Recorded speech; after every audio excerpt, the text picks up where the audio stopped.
now we're going to look at the basic principles of installing vinyl siding.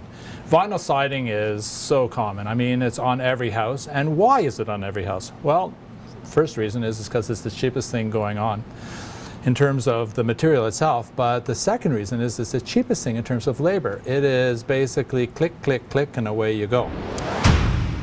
The siding that I install cannot be jammed into the exterior corner because there's a huge expansion contraction coefficient in vinyl. And if I install this, the worst case scenario is I install this in the middle of winter when it's very small, and then it gets very hot and it expands, it will actually, I've seen it so that it pulls off the building or creates a buckling effect along there, which is very, very ugly. So we want to make sure there's a certain amount of play in there. That means I need about 1/4 of an inch at either end. At the same time, you will notice that these nails here are installed so that they are not tight. This allows for my piece of siding to be able to slide backwards and forwards with the expansion and the contraction. If I have a long wall that's longer than 12 feet, I'm going to have to make a joint. So I'm going to make a joint here where I'm going to leave 1 inch of material between the flange of one and the flange of the other. Because in theory, this piece here could actually come across like that, and the piece over there could come the other way, and I need to have some play there so that there's some expansion. I should be able to grab a piece of siding and just move it back and forth. In fact, this one's installed a little bit too tight because I have to work at it. I don't want to work at it, I want it to float there.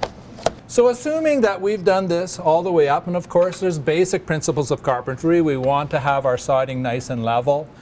We want to have our siding cut to the right length. We want to have our siding installed so that it's able to move, contract, and expand. Assuming all that's done, we've come to the end of our wall and we've got our last 2 pieces of siding to install. So I'm going to grab a piece of siding here. Here I've got this siding and I'm going to just click it in place.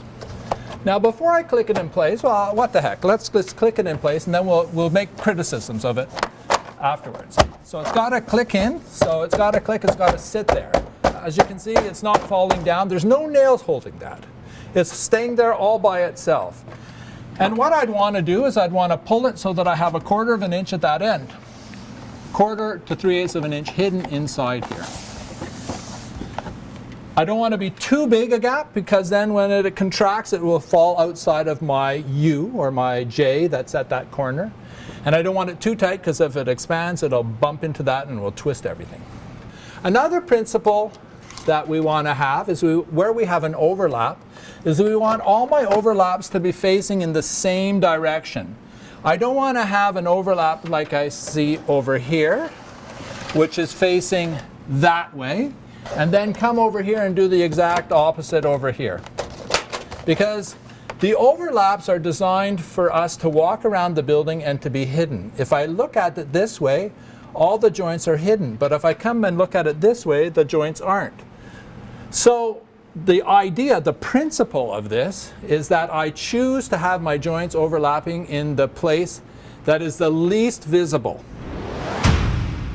Now, another principle of siding installation is that my nails should in fact be in the center of each one of these slots. So I'm going to put it in the center of the slot. Why? Because that allows for my expansion and contraction. And I'm going to nail it down, and I'm going to nail it so that it's about 1/8 of an inch high. It's not tight. I don't want it to be tight. Tight is bad. Tight locks it in place. So I'm going to come across. I'm going to do that everywhere. The most common error that's made on siding installation is nailing it in too tight. My siding is nailed onto a flat surface. Generally speaking, what you have is furrings in place, and so I have to be actually, in the center of a furring. In this case, there actually can't be too many nails. As long as the nails are nailed loosely, I could put up a nail in every one of those holes. It would be nutty to do it, but I could, no problem.